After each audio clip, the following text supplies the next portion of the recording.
Hey everybody, it's Moonbo here, and welcome back to some more Endless Scrap Mechanic. Now, I hope you have been doing alright. It's been a little while since the last upload, but I am ready to hop back into some Scrap Mechanic, some Survival, some Creative Mode. There's been some minor updates since the last time I took a look at all of this stuff, and some of them were really big. We've got water in Creative Mode, obviously. We also have the ability to spawn in trees, as well as mineable rocks in the creative worlds. And so that's what I'm going to be taking advantage of for a little bit anyway. And as you can see behind me, I have a really cool mech that is used for harvesting lumber. So this is the mech here, and I absolutely love making mechs in Scrap Mechanic. I made all sorts of variations long ago as well, before there was any type of weaponry or spud guns in the game, but this mech actually serves a purpose. Now, I haven't done any testing in survival mode to see if it's going to work in survival mode or not, but this doesn't use any gas or like batteries at all. It's completely driven by controllers that utilize pistons and bearings, obviously, right here. Now, this is a really simple walking mechanism. Now, if you guys want to see like a tutorial on this walking mechanism, then just let me know down in the comments and I will happily show you how to make these legs.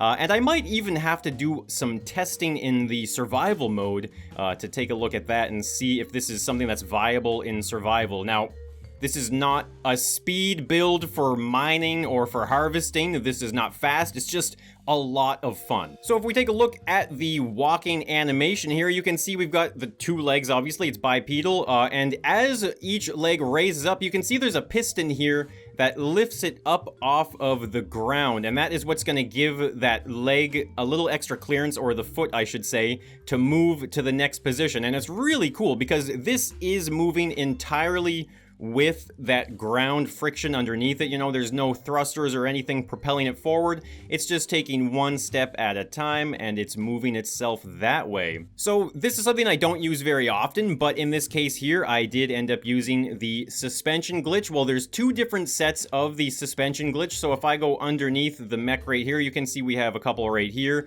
Now these are the ones that I utilize for turning the mech left and right.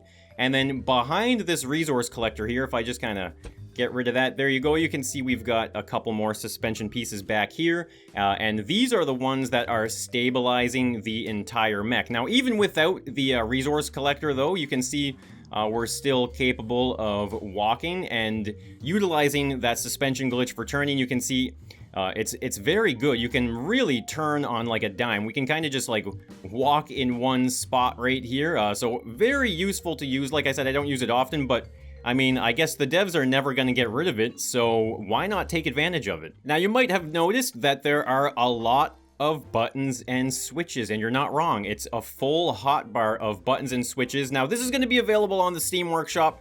It's not going to be 100% intuitive the moment you get it to use it, so I'm going to explain how to use it, how to harvest trees with it, and then that way you can have your own fun in your own creative world. So what we're going to do is we're going to slowly walk up to a tree. There we go. We've got our next victim right there. Now, this is really cool. The first-person view in this mech is awesome. You can see watching those legs move along the side. So much fun. But here we go. We're coming up to the tree now. So what we want to do is we're going to line up for that left arm, this left arm right here. So what you want to do is position yourself in front of the tree right here, just like this. And all I'm going to do now is I'm going to press 3, and you can see that's going to extend the arm right there. And we've got the hand, the grabber right there, right at the tree. So I'm going to press 5, and that's going to close down the left hand. So now our left hand and arm is in position. And the next thing we need to do is we need to move our right arm. So this right arm, we're going to press 2. It's going to bring the arm up just like so. And then pressing 4 is going to extend it. And I have it all set up now so that everything should be at the right distance for pretty much any tree that you might encounter. I haven't tried any of the really small birch trees. But now what we're going to do is we're going to press 6. There we go. And 6 is going to shut the top hand down. So now we've got both hands clamped onto the tree. We're holding onto this tree for dear life. And all we have to do now at this point is chop the tree. So I've got the 7 key. We're going to press 7, and it is going to extend the saw blade right at the base of the tree so we don't lose any of the lumber. There we go. All right. So what I like to do is I like to press 5 and 6 a little bit. Oh, just to drop the tree down to the ground, just so it's as low as possible. And there you go. You can see all of the foliage has been removed, and now we are left with nothing but the stump. Now, this is a really awkward position to be in. You know, we're just holding the tree up, and I mean, we can't really move around like this. So what I've done is I've made it so that if you press 2 and 8 at the exact same time, it's gonna rotate this tree in your hand. So here we go. We're gonna press 2 and 8 together. There we go. Look at that. The tree is turning over. We're now holding onto it. And look at this. The mech is still standing upright. I gotta say, that is so cool. But now we've got the tree kind of far away. So all I'm gonna do now is press 3 and 4, bring the tree into the center of mass, and then we're just gonna start walking again. So now we've got ourselves a giant piece of lumber. It's ready to be broken down into smaller components and then, you know, ready to use as building blocks. Now, obviously, this is creative mode, and so that doesn't really matter that much because we have an infinite amount of resources, but that's why I'm really curious to try and test something like this out in survival world. Now, here's just a really awesome view of that first person while we're holding the lumber. You can see we've got those legs. They're still going strong. We can steer, you know, by using A and D and that suspension glitch. So it's really maneuverable. You know, we've got this tree. It's not weighing us down. I can only imagine having more than one tree would probably get a little too heavy. Now, my original intention with the design of this mech was to make it so that I could chop trees down and then also break them down into smaller components so that way I didn't need to do any refining. Now, it's pretty good at that. It can do it somewhat, but it's not really efficient in terms of doing that, but I'll show you how to do that anyway. So I'm just going to open up my hands here by pressing 5 and 6, and then by pressing 3 and 4 we can just extend it, kind of push the tree out. There we go, and then all we have to do is press 8 again, and that is going to reset our hands. So as I was saying though, this is not efficient in terms of refining the wood, so I'll give a little bit of an example anyway of what it's like to use the saw without actually chopping the tree down. This is still a means to do it, but sometimes it's a little more annoying because things tend to bounce around a little bit. But other times it goes really smoothly, like that right there. So I'm just going to pretend like it always goes as smoothly as that.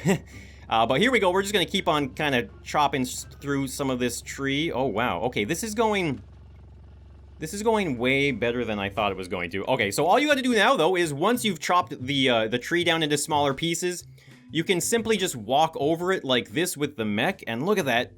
We are now collecting the lumber. Okay, there we go. You don't want to kick the resources before you get to them. Now, when it comes to harvesting trees, though, they're not all the same, and I've done some minor testing with different tree types. As you can see, there's pretty much just, like, the 2 different tree variations in this world that I made. So we've got the, like, evergreens, and then we also have, like, just, like, a normal foliage-style tree here. Now, these ones are the awkward ones, because they have all these extended branches, and those branches actually have hitboxes, so it's something to consider anyway. But what we're going to do is we're going to try the same technique that we did before. We're going to get all of our hands into position. Oh, whoops, pressed the wrong one. That's good. We got a strong grip, though. And see, this is where it might get kind of weird. You see, some of these branches, sometimes they might get in the way just a little bit. But it looks like we were able to grab onto that tree regardless. And then, of course, remember, all you got to do is press 7. We're going to chop this one down.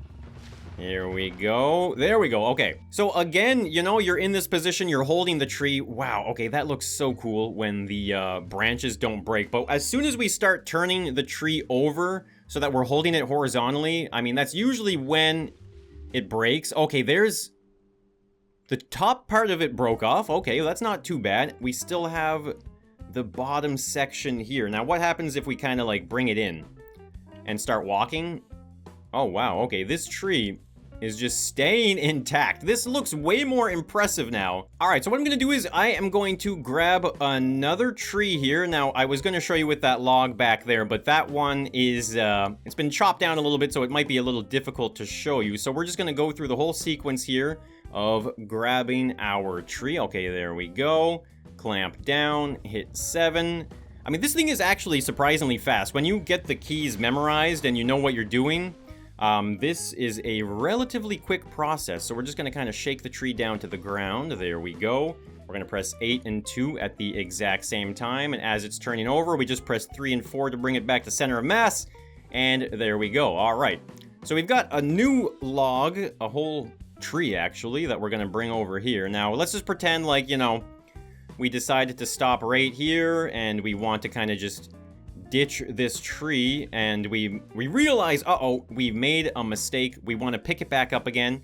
You should be able to do that with this mech. Now, the one thing you have to do, though, is you have to kind of put some blocks on either side like this, because the tree doesn't really dig into the ground, and its own weight isn't super apparent in the physics in this game. So I tend to put some blocks there just to stop it from moving, and so I'm going to press 0, and I'm going to take a couple extra steps towards the mech, or towards the lumber here. Okay, there we go. And then we're going to do the same thing as before. We're going to be able to extend the arm, reach underneath it, and as you can see, that is why we put those metal blocks back there, was to just kind of, you know, keep it in place as the grabber went underneath it. So now once we've got this in position, we just press 0 again to pick it up off of the ground. And then once it's off the ground, we can hit 8. And while it's going up, we can reach out with that other hand and clamp on just like so. And then drop it back down again. There we go. And now we have our log back in the hands. Now we'll just bring it back to center of mass, of course. It's pretty important to always keep it as close to the mech as possible. Otherwise, you will risk tipping it over. So yeah, so you can drop logs down. You can pick them back up again with a little bit of extra work by putting those little blocks down on the ground. And then you can bring this log wherever you want to a new position. So in the past, I have done some lumber-related things, even before Survival came out and there was actually harvestable trees. I've made some lumber mill kind of mock-ups that were loads of fun. You guys seem to really enjoy them. So I think what I might do in this world here is expand on this tree harvesting mech, and I might create like a lumber mill of sorts that actually processes these refinable resources from survival mode, and not just making a makeshift fake piece of wood that was actually made of concrete and painted to look like wood. I'm really excited to be able to kind of expand on these ideas with these updates that came to the creative mode. So guys, if you did enjoy this mech, I'm going to leave a link down in the description to the Steam Workshop page. You can check it out there. You can try it out. You can see for yourself how much fun this thing actually is. And of course, if you did enjoy the build, then let me know by hitting that like button. And if you want to see some more Endless Scrap Mechanic, then be sure to subscribe to the channel. Maybe even turn on some notifications so you can get the latest and the craziest coming from me in Scrap Mechanic. So guys, thank you so much for tuning back in, and I will see you again in the next one. So, bye for now.